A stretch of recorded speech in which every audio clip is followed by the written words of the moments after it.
Hello everyone, welcome to IMS Get Set Law channel. I'm Akash Srivastava, your law mentor, and in today's session, I'm going to discuss Clat 2025 exam pattern. So all the law aspirants are already aware that Clat consortium have released the notification for this year's Clat, so it becomes very important to understand, is there any changes in the examination pattern or it will remain same? So without wasting any time, let's start the discussion and I will let you know the current year's Clat pattern. So students, as you can see on my screen, that mode of the examination will be pen and paper based examination only as it was last year. Total number of questions will be 120 and the types of question will be MCQ, that is multiple choice based questions. So you will not have to write answers. So you will have to choose between 4 options. When we talk about total number of marks, it will be 120 marks. So each question will carry 1 marks. Total number of sections will remain same, that is 5.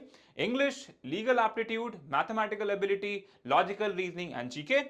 When we talk about times, 2 hours will be allotted to you to solve this paper, and again, as it happened in last year and it happens in Clat, that there will be negative marking of 0.25 for every incorrect answer.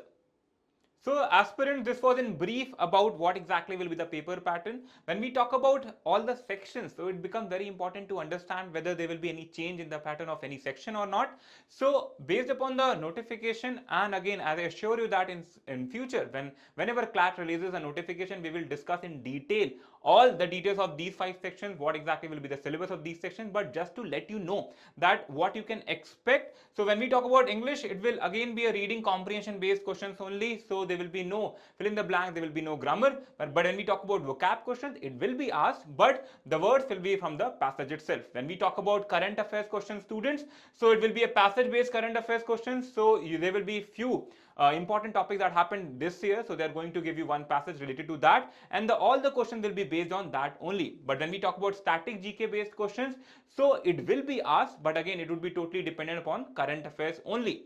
If we talk about legal aptitude students, so it will be passage based legal aptitude questions, so there will be no principal fact based question. There will be no assertion reason and legal knowledge based questions also. So you don't have to expect that there will be legal knowledge questions or assertion reason questions. If we talk about logical reasoning students, so it will again be a passage based verbal reasoning questions. So you should not expect any analytical reasoning question, that is puzzles or direction sense, blood relation. So you don't have to expect these types of questions. They're only going to focus on verbal reasoning. If we talk about the last section, that is mathematical ability, so they are going to ask data interpretation questions. So there will be no direct question.